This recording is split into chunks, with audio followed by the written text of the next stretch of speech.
नमस्ते, कैसे हैं आप? देखो, आज हम थोड़ा-सा हिंदू संस्कृति उसके बारे में थोड़ा-सा जान लेंगे।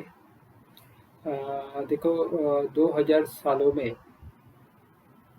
ईसाई धर्म का प्रसार हुआ और उसने लगभग पहले 1000 साल में पूरा यूरोप और दूसरे 1000 साल में अमेरिका, ऑस्ट्रेलिया, ऑलमोस्ट ऑलमोस्ट आधे से ज़्यादा अफ्रीका, थोड़ा बहुत एशिया, इतना सब कैप्चर किया। मतलब ऐसा बोल सकते हैं कि ऑलमोस्ट 2/3 ऑफ द लैंड ईसाई धर्म ने कैप्चर की। उधर की बहुत सारी लोकल संस्कृतियाँ थी, यानी कि ग्रीक की संस्कृति, रोमन संस्कृति थी, अमेरिका की इनका संस्कृति थी, इस कुछ आदिवासी कल्चर्स थे, लेकिन उनको सबको उन्होंने ख़त्म किया और क्रिश्चियनिटी का फैलाव किया। उनका ध्येय ये था कि पूरी दुनिया में हम क्रिस्ती धर्म का झंडा लहराएंगे। उनके हिसाब से कैसा है कि दुनिया में सिर्फ एक ही प्रेषित है, वो है यीशु ख्रिस्त। उसके कहने के अनुसार ही जो कोई अपना वर्शिप करता है वही हेवन में जा सकता है। तो उस हिसाब से उन्होंने पूरा वर्ल्ड को कवर किया। उसके बाद आई इस्लाम, जो 7वीं-8वीं सदी में उसकी स्थापना हुई और 1400 सालों में उन्होंने ऑलमोस्ट दुनिया के 52 राष्ट्रों में अपना झंडा गाड़ दिया है। उधर उनका राज्य हुआ है। उधर जो संस्कृति थी उसको उन्होंने नष्ट किया। फॉर एग्जाम्पल उस वक्त का जो पर्शिया, मतलब आपका अभी का जो ईरान है, उधर पहले सब पारसी रहा करते थे। उनको उन्होंने 100-150 साल में उधर से निकाल दिया, पूरा का पूरा उधर का कन्वर्जन कर दिया। जो कोई थोड़े बहुत पारसी जो अपना धर्म बदलना नहीं चाहते थे वो पूरी दुनिया में भाग गए। उसमें से कोई अब हमारे भारत में आ गए और उधर बाकी वो स्टोरी आपको मालूम ही है। तो इस्लाम और क्रिस्ती संस्कृति ने पूरी दुनिया पे कब्जा करने की कोशिश की। उन्होंने भारत पे भी बहुत कोशिश की। मतलब ऑलमोस्ट 1200 साल से हमारे देश में मुस्लिम राज्यकर्ताओं का राज्य रहा। अगर पोर्तुगीज के इस टाइम का अगर विचार करें तो ऑलमोस्ट 400 साल से हमारे देश में पोर्तुगीज शासन, उसके बाद फ्रेंच, डच और ब्रिटिशों का राज्य रहा। लेकिन इतना होने के बावजूद भी वो पूरे के पूरे हिंदू संस्कृति को नष्ट नहीं कर सके। उन्होंने जरूर क्षति पहुंचाई। बहुत सारे जो हिंदू थे वो कन्वर्ट हो गए, कोई मुसलमान हो गए, कोई क्रिश्चियन हो गए। लेकिन ऐसा नहीं बोला जा सकता ने अपने पूरे भारतवासियों ने अपना धर्म का परिवर्तन किया। आज भी हिंदू इतने संख्या में है कि पूरी दुनिया का अगर पॉपुलेशन हम देखें तो सबसे ज़्यादा ईसाई, उसके उसके बाद इस्लाम, बस हम शायद हमारा नंबर आ जाएगा।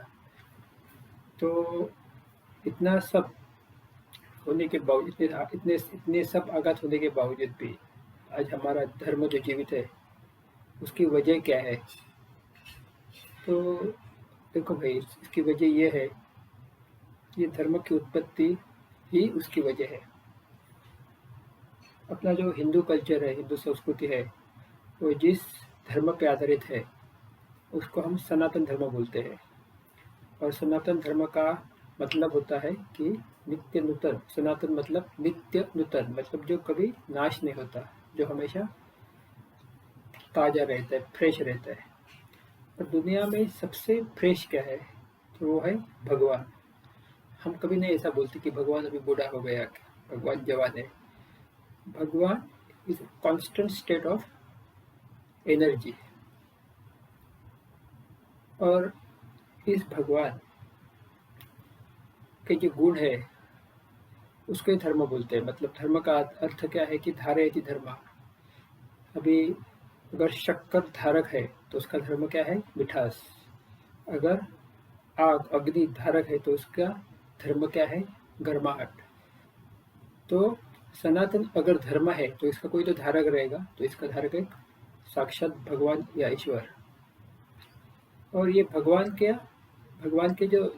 का जो धर्म है, उसके उसके जो अगर गुण वैशिष्ट्य एक वाक्य में अगर हमको कहना है, एक वाक्य में हमको अगर बोलना है, तो हम कैसे बोल सकते हैं कि भगवान कैसा है? वो सच्चिदानंद है। सत यानी कि सतत, मतलब वो कभी भी कांस्टेंट स्टेट में रहता है। वो अभी भी है, उस विश्व की उत्पत्ति के पहले भी था, के विनाश के बाद भी रहेगा।